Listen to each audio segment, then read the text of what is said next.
Esu Vilija Galdikaitė, dėstau dailę Hobbyverse jau daug metų. Esu įsikūrusi jaukiam kabinete.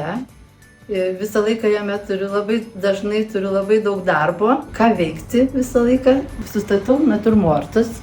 Visiems pasikabinu gražiausius darbus, kad būtų jaukiau. Labai daug veikiu jaukumo dėliai, iš tikrųjų, kad visiems, kas ateina lankytojams, būtų čia jauku, gera, kad gerime arbatą per pamokas. Žodžiu, mano lankytojų amžius yra nuo 8 metų iki 99, ar ne? Tai turiu 3 amžiaus grupės, nuo 8 ir, kaip sakau, ir suaugusių grupė, kuri šiemet ypač populiari.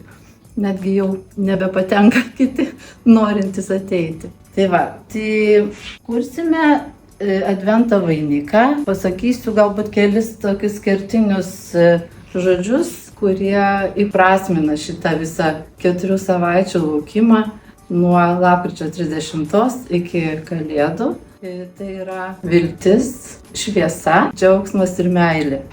Ir visa tai turi sutilpti į ratą, kuriame ir įprasminame šitą gražų šventinį laukimą, kai galim susikaupti, palinkėti vieni kitiems gėrio daug, meilės, džiaugsmo. Tai va, jeigu konkrečiai apie vainiko darymą, tai aš pasakysiu, kad galima jį sukurti iš bet ko. Iš visų parankinių medžiagėlių, kurios yra gamtoje. Tai yra kankorėžiai, kaštonai, graikiniai riešutai. Aš pati viską renku, aš juos pati irgi piešiu dažnai, naudoju natiurmortuose, todėl nebuvo visai jokios problemos sukurti tą vainiką ir sugalvoti. O dabar pramonė yra tiek pažengusi, kad net pinti vainiko nereikia. Tiesiog yra natūralių vytelių. Toksai ratukas gražus. Žvakutė. Paėmiau centrinę žvakę dėl grožio, nes iš tikrųjų dėl saugumo. Nes 4 žvakės, aišku, kiekvienam sekmadienį po 1 žvakę, bet galima tą pačią žvakę uždegti 1 sekmadienį, 2 sekmadienį, 3 ir 4. Ir man atrodo, tikrai tos žvakutės užteks. Tai va, turiu kaspinėlių, bet nepasirengi kaspinėlius. Tariausi su vaikais, kurie kaspinėliai gražesni. Ar auksiniai, ar raudoni. Vaikai pasirinko raudonus, taigi galutinis tikslas. Va, dar sakau, kad tinka bet kuris koks nors apvalus krepšelis, ar koks nors čia mėtausi. Toks gali būti padėkliukas, gali būti netgi va toks stiklinis bliūdas. Tai va, pasirinkau tokį. Ir jau prisirišau kaspinėlius raudonus, įdedu čia. Ir kas man dabar liks? Labai nemėgstu jokių šautuvų, karštų klijų. Ir klijuoju savo labai mėgstamą medžiagą guminiais klijukais, kurie labai švariai, gražiai ir tvirtai prisiklijuoja ir netgi prilimpa ir nenukrenta. Žodžiu, tiesiog praktiški patarimai, kaip galima saugiai, paprastai ir gražiai tą vainiką sukurti.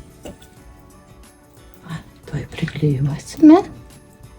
Turime kvepiančių eglišakių, jau kelias pabandžiau įkišti, jų čia daug nereikia perkrauti nieko, kad būtų gražu ir kad tas 4 savaitės vainikas išstovėtų. Gal galima ir paklijuoti ką nors, jeigu pririšti, nes čia dar pasiruošusi esu ir virvelės. Man atrodo, kad visas tas 4 savaitės galima tobulinti vainiką. Ką nors surandam ir galim įdėti.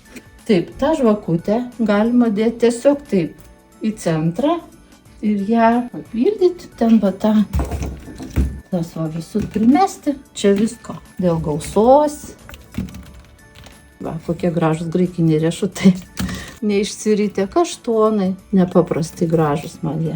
Švelnus, dar pridėti šitų kankorėžių, kurie visuomet gražus ir vis gražėja, papildyti. Visas 4 savaitės gali tobulinti. Net turiu iš tikrųjų plunksnelių. Galima net plunksnelėmis papuošti, bet šitą nepuošiu. Tai va, tai dėl saugumo turiu tokią, pavyzdžiui, taurelę. Kokį nors indą pasiruošti galima tą žvakutę iškelti. Bet mes jos dabar, jeigu norim, galim uždegti. Žiūrėt, kaip atrodo degantis. Tai va, kažkaip man atrodo, kad tai visai pavyko. Tai va, noriu visiems palinkėti gražaus laukimo, tos vilties, džiaugsmo, meilės, kad netrūktų. Saugokim vieni kitus ir būkim laimingi. Iš tikrųjų, ramaus, gražaus metų laiko.